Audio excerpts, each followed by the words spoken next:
So mga paps, good morning po sa inyong lahat. At syempre andito na naman tayo sa ating usual route para nga po dito sa Daang Hari Extension Project or ang Open Canal Road.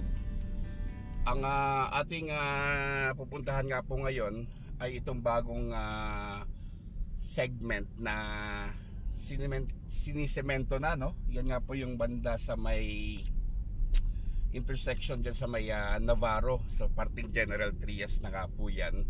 At ang itong part na nga po na ito na open canal ay sa Imus City pa, no?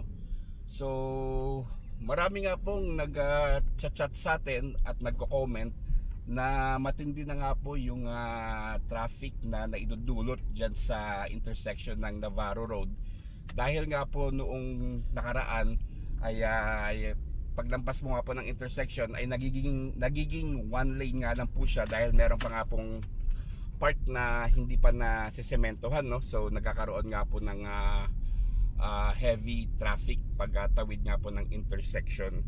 So yun po yung ating pupuntahan ngayon. Check nga po natin yung estado ng kalsada. And dito nga, no, yung Maynila do. So continuous na nga po yung pagpa-final na nila ng latag ng semento after nga po nila maghukay dito sa kahabaan ng open canal. So kung makikita nyo nga po, may harang pa sa ngayon, kaya medyo nagkukos ng delay din, no, sa traffic dahil nangyari po sa ginagawa na ito. Pero ang kagandahan naman is ayan, no, sementado na nga yung part na ito ng open canal. Ito nga po yung palabas ng Aguinaldo Highway. Ayan, so may mga parts na rin pala dito na tinanggal na yung harang ng Maynila. At kita na nga po natin yung semento na, no? So final na nga po yan mga paps. In fairness naman, maganda yung pagkasemento nila. So at least nakikita na natin na yung part na ito ng open canal palabas ng Aguinaldo Highway ay meron na ring movement.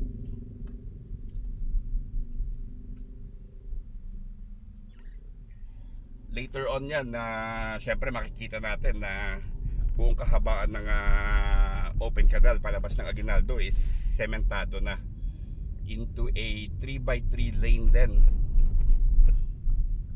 So tiis-tiis lang at pasensya, no? Para saan pat matatapos din naman yan. At ito yung service road ng Malagasang. Palabas ng Malagasang road yan eh. Ito yung diretso na yan, no? Kasalukuyan kasi hindi pa magawa-gawa yan dahil para may hukay pa rin yata yung Maynila dyan sa ilalim. And syempre yung Sendro, Imus, shoutout sa inyo. Salamat sa ayan, palagi paglilinis nga nitong ating syudad, no, ng Imus. Napansin ko nga mga paps dun sa Castel Avenue, dun sa may Imus Boulevard. Ang ganda na ng mga halaman sa gitna, oh. Kahit na sobrang init tong araw, pero dahil nga po siguro sa araw-araw na pagdidilig, buhay na buhay yung kulay green ng halaman nasa Center Island. Post po natin sa FB yan mga paps. Tsaka malinis yung paligid. Araw-araw ba naman nililinisan ng ating Sendro yan. Sige, kuha na natin ng letrato yun, post natin sa FB.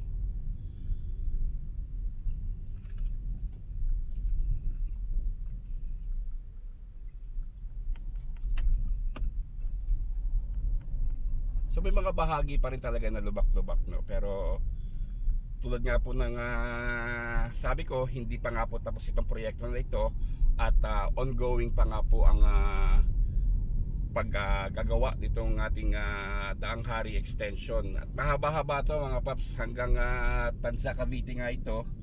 So medyo matatagalan pa.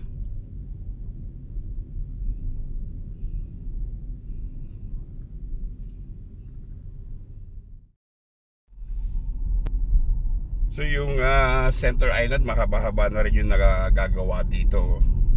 Again, tulad nga nasabi ko, yung ating ruta ngayon ay hanggang dyan sa intersection ng Navarro Road. Check natin yung estado ng construction doon. And maybe baka umabot tayo ng SM General Trias, no? So silipin na rin natin siguro, and then pasok tayo ng River Park. So yun po yung ating magiging update ngayon.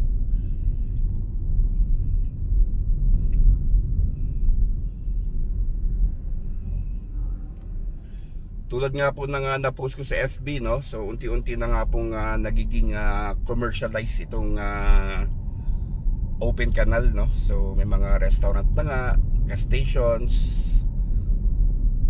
at ang kaabang-abang nga po syempre dito yung mga future development niya.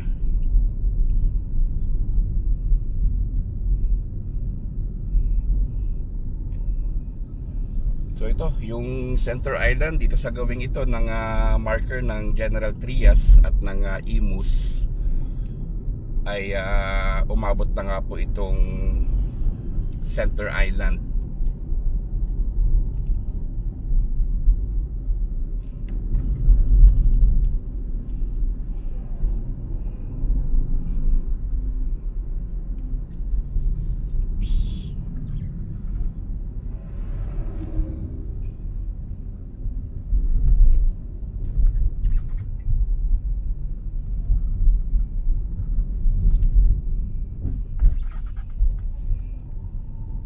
Calax 40% na ang natatapos dyan sa Governor's Drive Interchange. So hopefully mabuksan siya within this year. Okay, so ito no, yung sinasabi ko sa inyo, yan yung bahaging dito na dati meron diyang meron diyang tawag dito uka sa gitna, no? Yung hindi pa nasisemento, pero ngayon kita nyo naman lapad na po mga paps. Ipuntahan natin.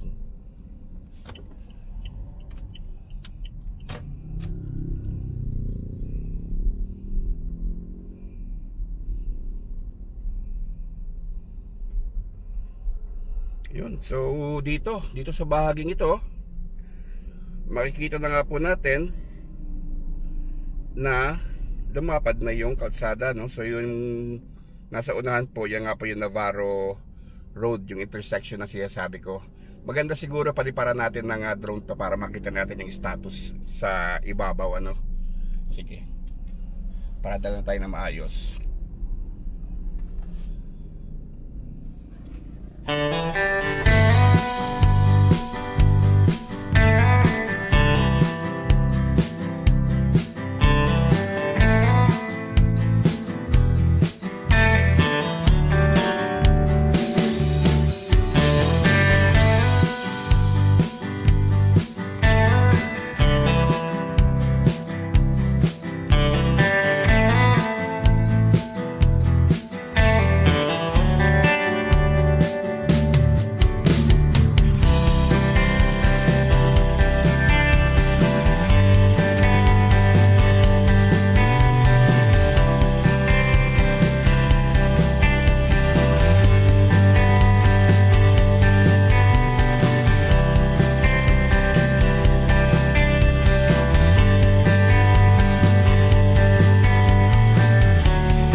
Okay, so mga paps, sa ating pagbabalik nga, no, grabe palang init sa labas, no. Ang init mga paps. Matindi. Anyway, nakita naman po natin, no, yung itong kalsada na tiyatapakan natin. So makikita na nga po natin rin dito yung alignment ng open canal or ang Daang Hari is converted nga into a 3x3 lane. Though nakita natin somewhere doon papunta ng SM ay parang lumiit ng bahagya, no. But we'll see, baka tatakpan din yung kanal dyan para nga maihabol din sa ganito kalapad na kalsada. So ito na nga po yung Navarro Road intersection, and may kaibigan po tayo, no, na nagsasabi nga na madalas pa-traffic na dito dahil sa yung poste nakahambal lang na rin, at dati nga hindi pa nasisemento to, pero kita nyo naman po ngayon yung kaliwang side natin ay pwede na nga po siya daanan, no. And aside from that, yung nakahara nga po na ano ba yung barangay outpost, may napapanood din ako, tama nga, nakikita ko na medyo nagbi-build up nga yung traffic dito patawid ng Navarro Road. But with this na pwede na siya daanan, sana, no, sana hindi na siya mag-traffic, dire-diretso na hanggang Malagasang flyover to Aguinaldo Highway. At dito nga, tingnan lang natin na bahagya itong SM General Trias, tapos ikot tayo, pasok tayo ng River Park. Hindi na nga po tayo abot sa Arnaldo Highway mga paps, tsaka na tayo mag-update doon. Ayun, River Park. Nag-alangan ako, kakanan na sana ako pero alanganin na. Yun, so dito kita na may mga naitayo ng poste, oh. Matagal-tagal pa yan mga papi, 3 to 4 years at least.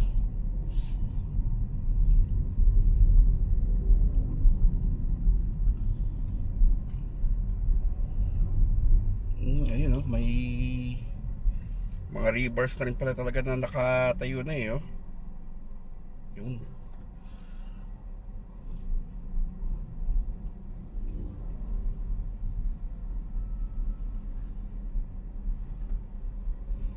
So yan yung mga inaabangan ng karamihan nitong SM General Trias.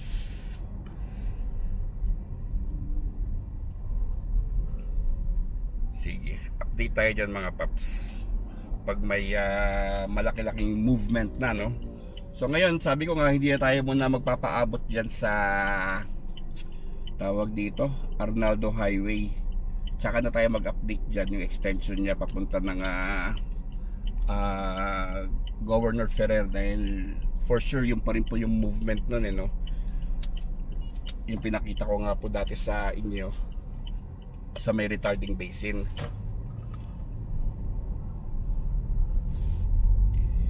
And ngayon pasok tayo sa River Park, at dito na natin na tatapusin yung ating update, at meron pa tayong pupuntahan na isa, no. So marami rin nga po nagre-request nung isa pang vlog natin na ating isusunod.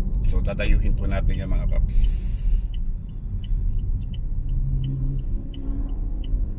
At mag-outro na nga po tayo habang pinapasyal ko nga po kayo dito sa loob ng River Park North.